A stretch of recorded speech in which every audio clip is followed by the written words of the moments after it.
Hello and welcome to the next episode of Payara Podcast. My name is Dominika Tasarz-Sochacka and I will be your host for this episode. Today, I would like to invite you to listen to this conversation I had with Dr. Mansoor Ahmed-Rengers. Mansoor is a scientific researcher at the University of Cambridge and an expert in cybersecurity. He's educating and advising businesses and the media on the topics of artificial intelligence and cybersecurity, especially deepfakes and fabricated AI-generated content. Mansoor is a founder and CEO of OpenOrigins, a company with the mission to create a global trust infrastructure for all organizations and individuals that need real, human, and provable content to function.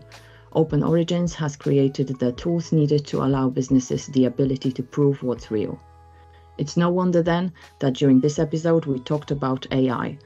We discussed different approaches to defining artificial intelligence, the real value of the mainstream AI tools such as Chat GPT, benefits, opportunities, and risks of using AI for Java development. We also talked about the importance of having official rules and regulations for using AI tools and the challenges in the continued development of AI. Before we begin, I would like to invite you to register for the second edition of the virtual Payara conference that we are running live on the 26th and 27th of June. The theme for this edition is Securing Your Java Ecosystem. This free conference is designed for developers, IT professionals, and decision makers who are keen to enhance their knowledge and skills in creating secure Java environments. You can find out more and register on the Payara website at payara.fish/VPC. You will also find the link to this event in this episode's description. And if you're listening to this episode past the conference date, you will be able to watch the recordings, so I still encourage you to follow the link payara.fish/VPC to access the conference content. I hope you will enjoy listening to this episode, On a Mission to Prove What's Real, Conversation about AI with Dr. Mansoor Ahmed-Rengers. Hi Mansoor, how are you today? I'm doing great, Dominika. How are you? I'm good, thank you. And thanks very much for taking your time for the Payara podcast. It's great to have you here. Great to So just sort of to give our listeners a bit more context, can you tell us what your company OpenOrigins does? Yeah, OpenOrigins is drawing the line between synthetic content and real content. And we do it for a wide variety of content, photos, videos, audio clips. We've got tools that help news publishers secure their historical archives and prove that something has not been generated by AI, but was authentically captured by a camera. And we've got tools for insurance companies, banks, and news organizations to authenticate live content being captured today, content that will be captured in the future, so that they can have guarantees that whatever is being sent to them was captured by a real human being and has not been manipulated since. Great. So how long have you been doing this? How long for? Coming up to my third anniversary now, the company at least. Before that, I was doing a PhD at Cambridge, and a lot of my PhD focused on similar kinds of work. So it feels like I've been working on it a lot longer than how long OpenOrigins has been running for. Yeah, but it's quite a bit of time. Yeah. So where did the idea came from to set up the business that exposes and fights, as you say on the website, edited images and deepfake videos? Yeah, I guess it all started during my PhD. So this is way back in 2017, when deepfakes were first sort of publicly published and talked about in academia. And at that time, people were mostly thinking about entertainment use cases. But when I came across them, I immediately started, thinking about the worst kinds of use cases. All the alarm bells started ringing in my head. And so I decided I'm going to try to work against the technology, try to see what we can do. I made a deepfake detector that worked quite fine for 2017 standards, but I also knew that as I was making the deepfake detector, it's going to be used to create a better generator, and it's going to be obsolete within 6 months, which is exactly what happened. And we've been seeing that same kind of arms race for the last 5-6 years. People keep making deepfake detectors, and then generators get better, and the detectors don't work anymore. So I decided back then that this route of going down detecting things is a waste of time. It's not sustainable. And I wrote a few academic papers back then, talking about what a sustainable solution might look like. Instead of trying to detect the bad stuff, can we prove the good stuff? Um, and once I published the papers, I wanted to keep working on that problem, but that's not how academia works. Academia wants you to publish new papers and explore new topics, but I was obsessed with the problem, so I decided to leave academia and start a company. Okay, yeah, that was actually my next question was, are you still in academia or no? That was the next step was you. Yeah, I still maintain an affiliation with Cambridge. I co-founded a center, the Center for Re-Decentralization, in the computer lab in Cambridge. So I still have an affiliation. I'm a visiting researcher there, but it's been a while since I wrote an academic paper. Yeah, I guess it does take a lot of your time when actually what you want to do is putting all that in practice and actually create tools that make the difference, right? Yeah, I mean, as much as I love writing papers, the impact that I can already see in the 3 years that my company has made is so much greater than anything that my papers ever did. But it's amazing to see because I never did PhD, but I do have a bit of a background with academia as well, and I love that. But there's this transition, right? Where do you stop writing and researching and looking into things, and when you actually move on to making them and developing them and actually creating tools for people to use rather than researching what can be done. And it's great that you've done both because a lot of the time people either settle for one or the other. So it's great Yeah. to see this sort I, of. I also sort of yeah, it is a bit of a shame that there isn't a good middle ground for a lot of people. Like there's so many people who were in my position when I finished my postdoc, who want to do research but who also want to see the applications of their research, who are maybe not as interested in teaching, so they don't want to become lecturers. And yeah, we simply don't have that middle ground. You just have to make your own path. That's right. Yes, I've noticed that as well. But and especially on this topic on AI, there's so much that you can do on both sides. It's quite amazing, and it's only really being developed further. So AI is a huge topic, right? So it can mean a lot of things to different people depending on who you ask, who they are, what they're doing around it. So what is your definition of artificial intelligence? Um, I don't have a clean definition because I don't think it's used in the same way in different contexts. I think I have a very high threshold for the word intelligence. So I don't think any of the systems we see today qualify as artificial intelligence. Um, to me, intelligence is independent reasoning, which no system that I've seen does it, and no system on the horizon seems to be able to do. Um, so yeah, for me, artificial intelligence is a system that can do independent reasoning and has self-directed goals. And such a system does not exist. So we're going to use a looser definition, which is to say an AI system is something that the programmer doesn't understand how it works, but it still seems to do the things that they want it to do. No, makes sense, makes sense. And yeah, I think I will be asking that question to more people and getting different answers. It's an interesting one. So I know it's interesting what time we are recording this episode because it's mid-May 2024. And just by coincidence, it turns out that today is quite at least in the media, it's quite a big day for AI development because all the tech news coverage today is all about the OpenAI conference and their announcement about the new version of Chat GPT, which is open for everyone, which I think this bit is really important and something that I find quite nice because people don't have to pay for this new version, at least for now. We'll see where it goes in the next few weeks or months. But apparently it's much more advanced. There's lots of excitement about it. It's very media focused, this announcement. Social media is pretty much full of GPT 4.0 posts, videos, everything on my LinkedIn pretty much was just about that today. Have you had a chance to look into those new tools within ChatGPT? Does it mean anything to you personally?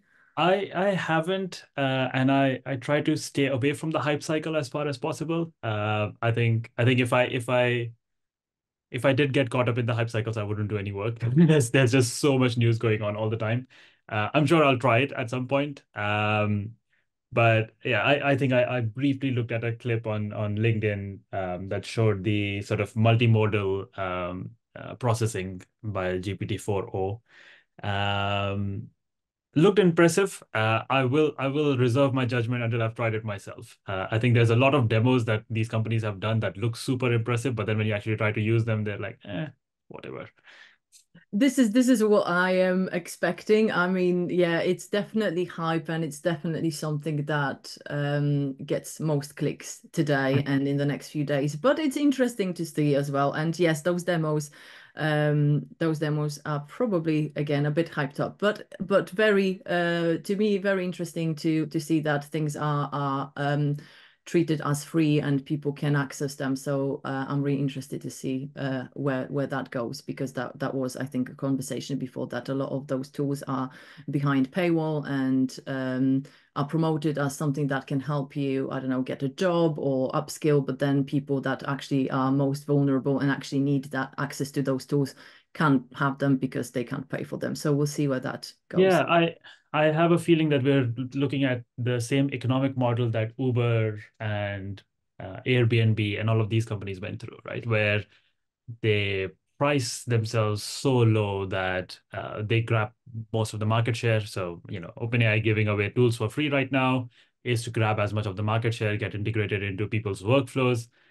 And maybe 3 years, 4 years down the line, when the rest of the computation has been wiped out, they'll start raking up the prices.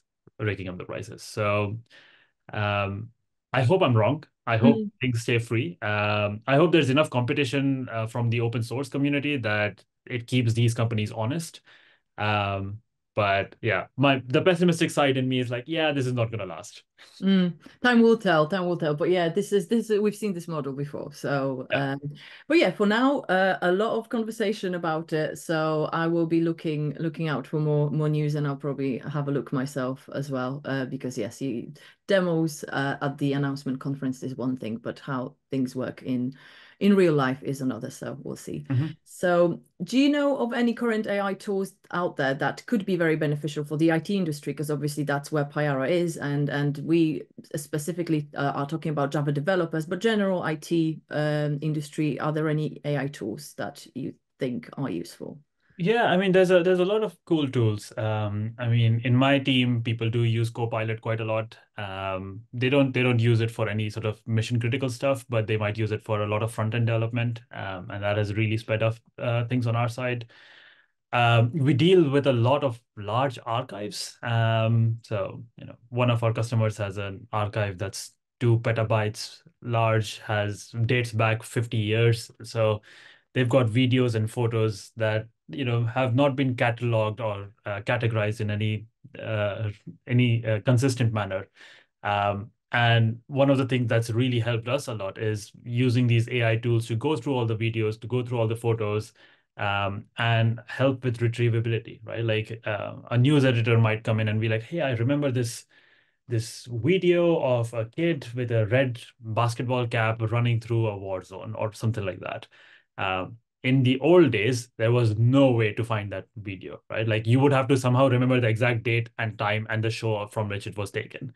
And that was the only way to retrieve it. Now they can just type it into a terminal and the AI will hopefully find at least a few close matches. And that has been a real game changer. That's amazing. Yeah, when you think about it, for archives, it must be super useful. I even think about just files that any business is using, and over the years it piles up. It can be useful for any business, to be fair. Yeah. And I mean, one of the sort of underrated AI tools, like I generally don't like when companies push AI tools into their products. Like I get really annoyed with Microsoft Teams trying to push AI on me every day. And I'm like, I don't want it. I just want to make calls. But one integration that I think worked out very well for us is Notions AI, where it's sort of summarization over a knowledge base. It's creation of an abstract from a large piece. Those things have actually been really good. I don't trust it blindly yet, but it does give me sort of a high level overview that might have taken me, an hour to get to by myself. Yeah, exactly. So it's something to sort of ease the process. It's not necessarily something to use entirely to do the entire task for you. Mm-hmm. But I think there's a lot of, again, because AI is such a huge topic, and what we hear through the mainstream media is a lot of hype, and that's great as well, you know, as a sort of news piece. But a lot of the tools that we can use these days, that are actually usable, you can say in a way that they're boring, like they do boring tasks, but that's what we like that those are the tasks that people don't necessarily want to do, and that's Yeah. what AI can make them, how AI can make it easier for them. Yeah, agreed. Yeah, I'm just waiting for an AI tool that integrates well into Excel and does financial projections for me. That would be amazing. I'm sure it's coming at some point. Yeah. But Yeah. yeah, I think those things are not getting through to mainstream media, but it's still really important to talk about those and maybe be aware that those are the tools that you can actually use, and they will make your life easier, or a little bit easier. Mhm. So what do you see currently as the biggest opportunity for the IT industry that AI brings? Biggest opportunity. Mm, Uh, the biggest opportunity is not in the technology, it's in the funding. There's just so much money rolling in because everyone thinks that this is the next big thing, and this is a great opportunity if you're a pioneering product manager, if you're a pioneering executive to get a lot of money in, divert it into skunk works, and then figure out what to do later, which is kind of what we're seeing increasingly, right? Um, there are a lot of so apart from this sort of slightly cynical take on economics of the hype, mm, I think there's a lot of enablers that AI could unlock. For example, the archives thing that I mentioned, that is a workflow that was previously impossible, that is now made possible.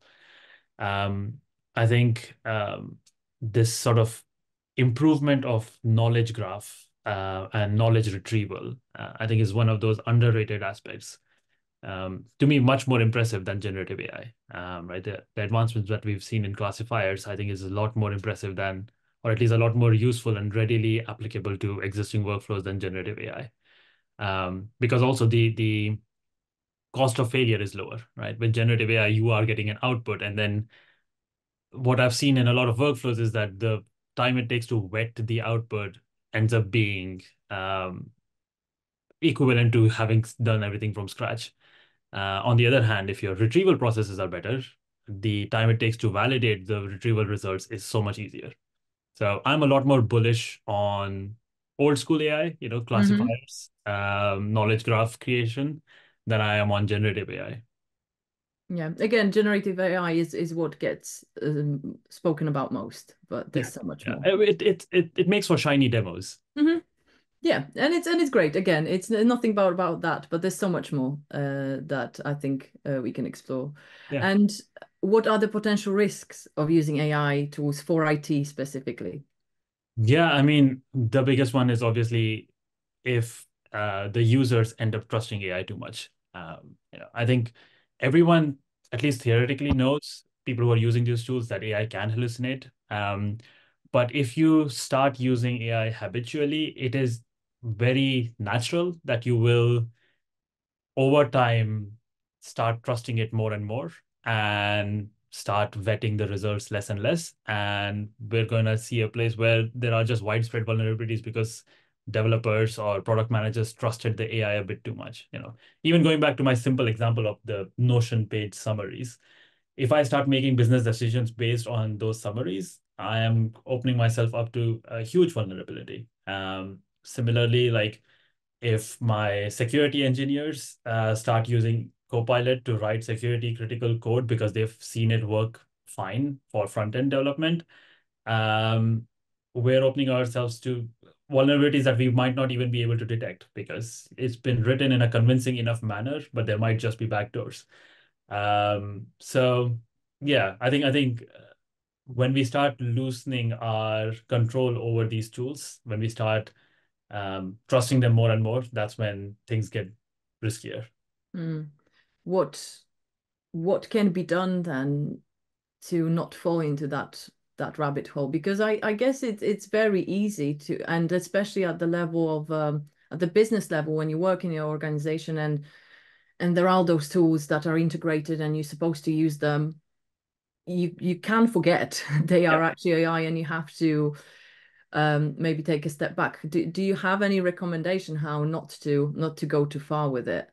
It's a really good question, and to some degree, we're fighting human nature and convenience, right? Mm, And that's just a hard thing to do.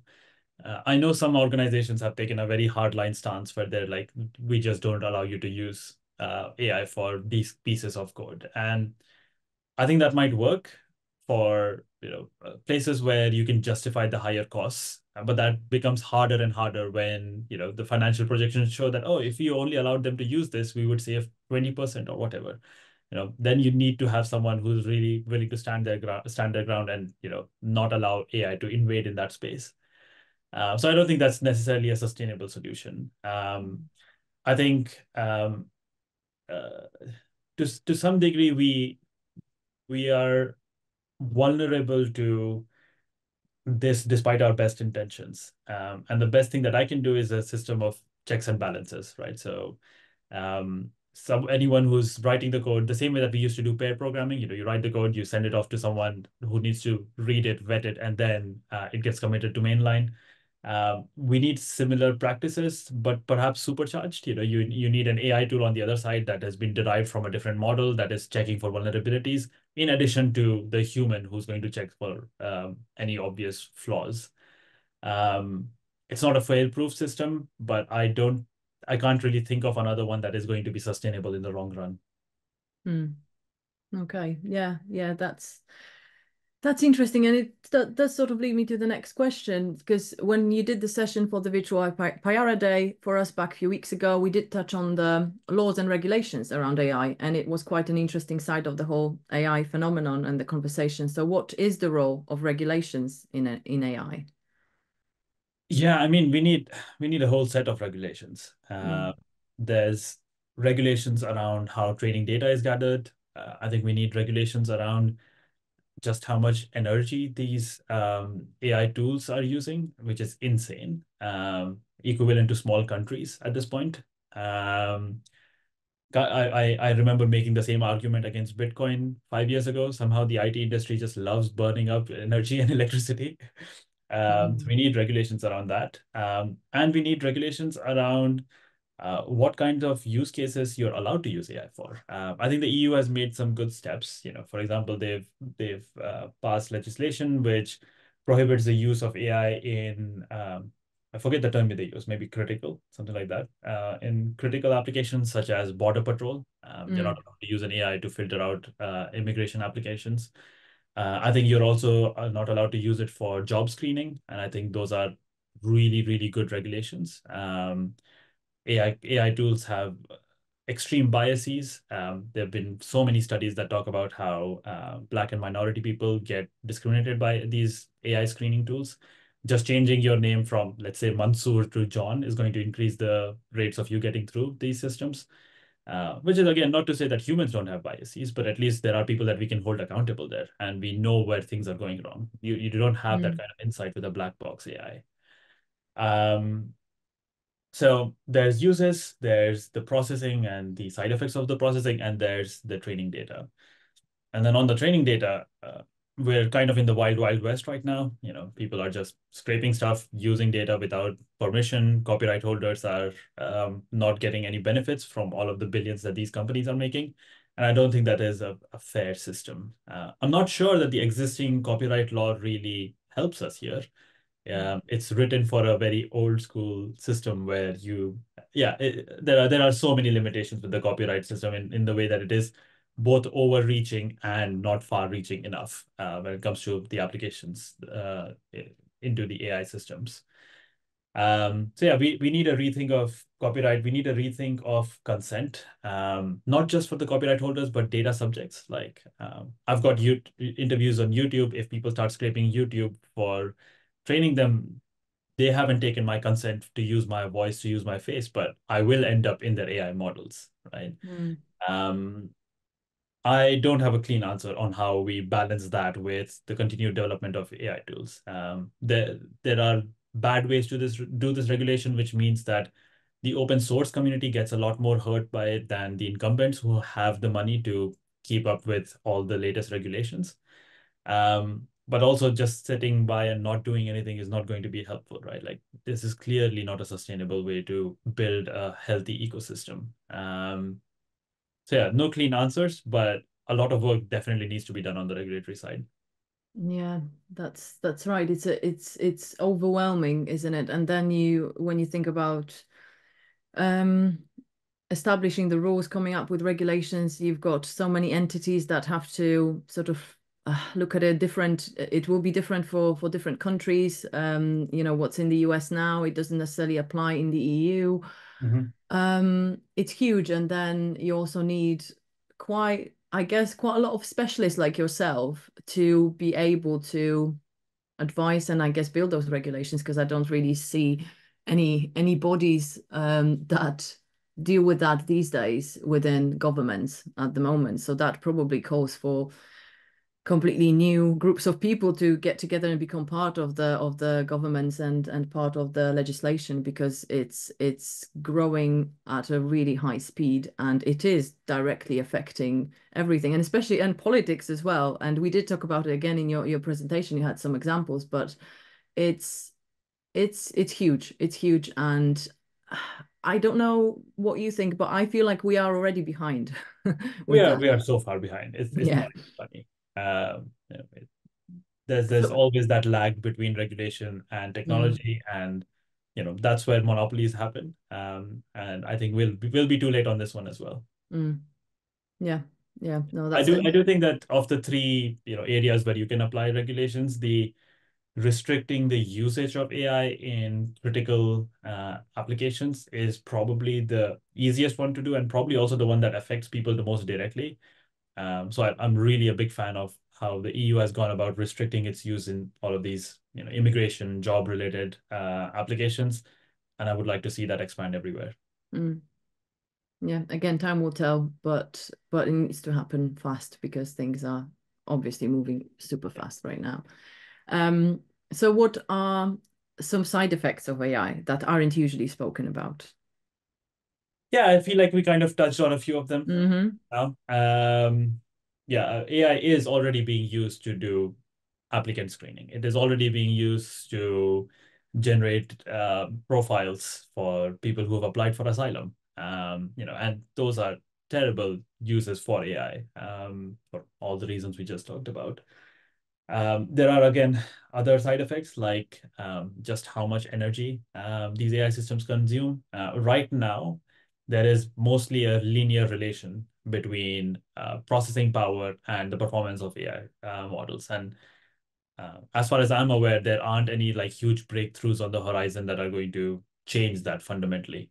So we are in an arms race, and the ammunition here is just buying more GPUs and putting more electricity into it. And that's clearly not a sustainable way to do things.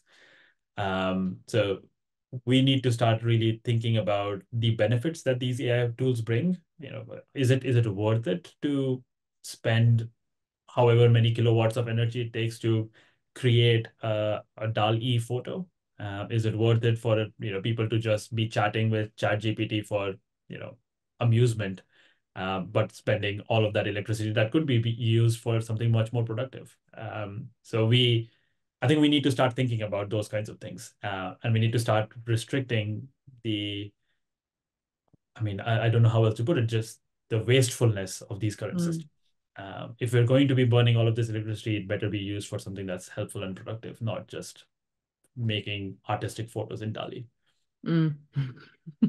True. And again, these aspects of AI are not really getting through to the mainstream media at this point. I don't think I've ever seen anything on that, but No, it's we're in the honeymoon phase right now with mm-hmm, mm-hmm. AI. We've got our rose-tinted glasses on. We just want to talk about the positives. Yeah, and it's you drew that comparison a few moments ago about Bitcoin. It's very much like it, and obviously after a few months, a few years of Bitcoin being the hot topic and hype, those more difficult conversations started to surface. So hopefully Yeah. that will also be the case with AI. But like you said, we're a little bit behind already. Oh, a Yeah, lot. and to be honest, we never really did anything about Bitcoin's energy consumption. It still consumes an insane amount Mm-hmm. of electricity. We just stopped talking about it. We've just gone Okay, fine. That is how the world works apparently, and we've continued with it. Yeah, yeah. Sad but true. So maybe on a bit of a bit more positive side of things, what do you personally find the most fascinating about our potential future with AI, not just in the IT context, but in general? Yeah, I think there's a lot of boring work, as you put it, that I would love to see get automated away. And to some degree, this will be done by these large language models, but I suspect that a lot of this work will be done by specialized tools that work on specialized tasks that are kind of repetitive, but not repetitive enough to be done with traditional programming, right? So my Excel example being one of them, right? Like I would love to see a model that just does financial projections for me, or collates all of the bills and files my tax returns and things like that, right? These things were always in that awkward gray zone where you could automate 50%, maybe 80% of the task, but you still needed a human being for the 20% of the task. We should be able to get to 98, 99% with advancements in AI, and that's going to be wonderful. The other thing that I am optimistic about is sort of this renewed focus. And I kind of feel like we went through not just a crypto winter, but we went through a bit of a technology winter where people had just become disillusioned with advancements in technology. And as much as I don't like the hype cycle, I do like the fact that we're trying to create new tools. We're trying to create new technologies. And as a technologist, I love that. I love that people are optimistic again. People want to do things again. There are obviously a huge amount of issues that are going to come up, but the fact that there's energy in the room again feels good. Mm. Oh, that sounds really good. And yes, especially for someone like you who's sort of been in this for many years and before things escalated, it must be nice to see. Yeah, yeah, definitely. So, in the ideal scenario, how would you like to see the AI tools developing? What problems can they help us fix? In the ideal scenario, I think we're um, using AI a lot more mindfully than we are right now. I think again, in the ideal scenario, we're not trying to create monopolies, which is the only economic model that Silicon Valley seems to know. We're trying to create specialized tools for specialized tasks. And that might not result in the next $1 trillion company, but it might result in a bunch of $100 million companies that solve real issues for real people. Um, Also, in an ideal scenario, I think we shift our focus away from these massive LLMs. And honestly, I see only very incremental performance gains. I haven't seen the latest OpenAI announcement in detail, but at least the jump from GPT-3 to GPT-4, given how much investment was made into that, didn't really seem worthwhile to me. It felt like a very, very incremental improvement. So yeah, I would like us to move away from this focus on massive LLMs, generative models, to old school AI done better with all the insights that we've gained and with all the tooling that we've now made. Mm. And we've said that before, but there's a lot of doubt about AI, lots of misconceptions about machines replacing humans in all sorts of different scenarios. What is the reality, though? What do you think is the future of AI technology in the next 10, 15 years? Oh, that's a good question. About the job replacement, I do think that's inevitable to some degree. And as usual, it is people in the most vulnerable places that get affected by this kind of disruption. Disruption gets a positive spin in Silicon Valley, but it has a very negative connotation for most people who are not in a position to profit off of the disruption. So, for example, the obvious places where AI is going to be extremely disruptive is sales reps or customer support. Those things are just going to be automated away. I don't really see a world where that continues to function as a primarily human enterprise. I think we're also going to see a lot of disruption in programming, right? I think for for for a sector that is so in tune with technology, I don't think there's enough awareness of the fact that all of the sort of junior level development roles that people use to climb up the ladder are probably not going to exist. So we're going to have to figure out what we do with all of the fresh graduates that are going to be coming out of these programs that are sort of accepting more and more students every year, who won't have the same pathway that existed for people who graduated 10, 15 years ago. And so what roles do we create for these new students? What skills do we need to give to them?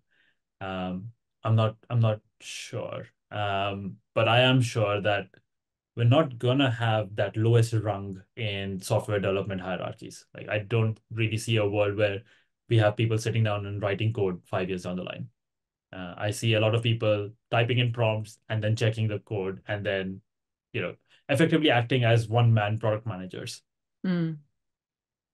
Yeah, there's a lot to think about, and even more questions than answers at this point, is there? Yeah. I think time will tell. Again, it's something that now really does involve all of us. It doesn't matter what sort of work we do, what's our role. AI is affecting all of us to one extent, one extent or the other. But I do. To be fair, like we're at the end of our conversation, but I've got more questions than answers, which is great. It's not a bad thing. I think that gives us some material for the next podcast. I guess I'm still an academic at heart, right? Like we raise more questions than we write answers. Exactly. This is a very, very true approach, but that's it. That's what's amazing about it. So thank you, Mansoor. That was really insightful. I am my mind is coming up with lots of other questions right now that we probably don't have much time for this time. But thank you. This was really insightful, and I really am looking forward to sharing this with our audience, with our listeners. I'm sure they will find it really useful as well. So, Mansoor, what is next for you? What are you doing yourself as with OpenOrigins, or personally within this AI world? Is there any next project, any big client, anything that you are focusing on in the next few weeks? We're about to announce a couple of big clients, large news organizations in the UK who've signed up with our technology. We're doing a lot of coverage in war zones where we're using our technology to prove that a picture taken in Gaza was actually taken in Gaza on this date and has not been modified since. And that has been a real struggle given how much disinformation is being spread about those topics.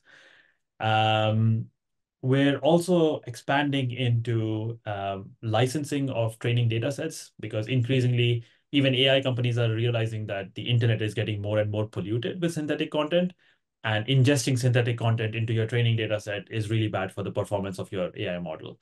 So we've realized that now that we've secured these really large archives, we've proven that they're free of synthetic content, that AI companies are really interested in licensing that content for training their models. So we're going to launch a marketplace very soon where we're taking all of the secured content from news archives and we're licensing it to AI companies, with most of the revenue going back to the news organizations, and I really love that dynamic, because we live in a world where there is no regulation, where copyright holders are benefiting from AI companies. This is a very direct way in which we can align the interests and still have news organizations be financially viable, even in the age where AI is sort of scraping their content, or used to be scraping their content.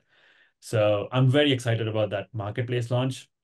And then personally, I've been working on a new sort of standard for creating authenticated media with a few of my colleagues from Cambridge. And I'm excited to see where that goes. This will be the first sort of semi-academic paper that I will have written in a long time. So it's been nice going back and typing things. But yeah, that standard should be launching in a couple of months' time. Amazing.